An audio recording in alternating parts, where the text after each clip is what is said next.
Prix, les aspects stratégiques.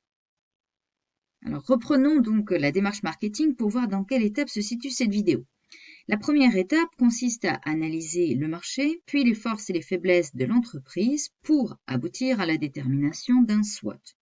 Ensuite, on choisit la stratégie marketing, puis on détermine le plan marketing qu'on appelle également mix marketing. Enfin, on contrôle et on corrige les éventuelles erreurs. Les deux premières étapes correspondent au marketing stratégique et les deux dernières au marketing opérationnel. Dans cette vidéo, nous sommes à la troisième étape et on va étudier un des 4 P, qui est le prix, price, en anglais. Alors, lorsque l'on travaille sur le prix en marketing, on établit une politique de prix, encore appelée mix prix ou plan d'action sur le prix. Nous avons déjà vu de la même manière le travail sur le produit qui consiste également en une politique de produit.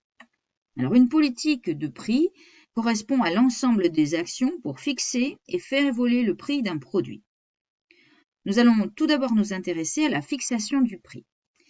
Alors, la démarche de fixation, elle passe par 4 étapes. En premier, la fixation d'un objectif prix. Ce sont donc les aspects stratégiques en matière de prix.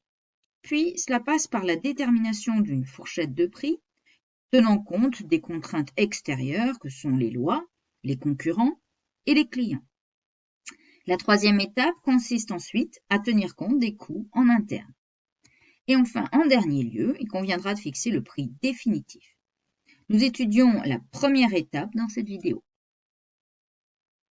Alors avant de se lancer dans la fixation stricte d'un prix, il faut d'abord réfléchir aux objectifs à atteindre en matière de prix. Il y a 3 grands objectifs d'ordre stratégique en matière de prix. On peut poursuivre un objectif de profit. Ça signifie qu'on veut fixer un prix qui rapporte un maximum de profit ou de bénéfices.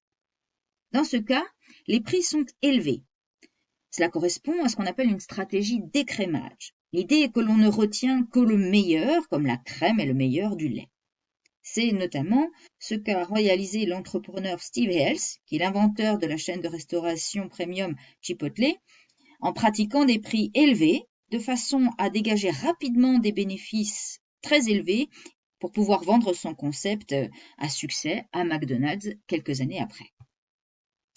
Autrement, on peut poursuivre un objectif de volume. Cela signifie qu'on veut fixer un prix qui permette d'augmenter ses ventes ou sa part de marché. Dans ce cas, les prix sont très bas.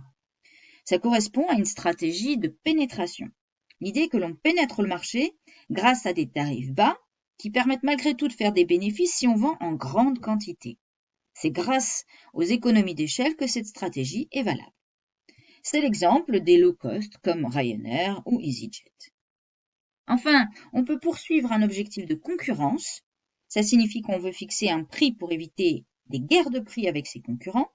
Dans ce cas, les prix sont proches des concurrents et ça correspond à une stratégie d'alignement. L'idée est qu'on se rapproche des prix des concurrents pour éviter la course au bas prix nuisible à tous. C'est notamment ce que pratique la grande distribution avec leurs marques de distributeurs, comme la marque Repère pour Édouard Leclerc. Nous venons donc de terminer les aspects stratégiques du prix et c'est la fin de cette vidéo.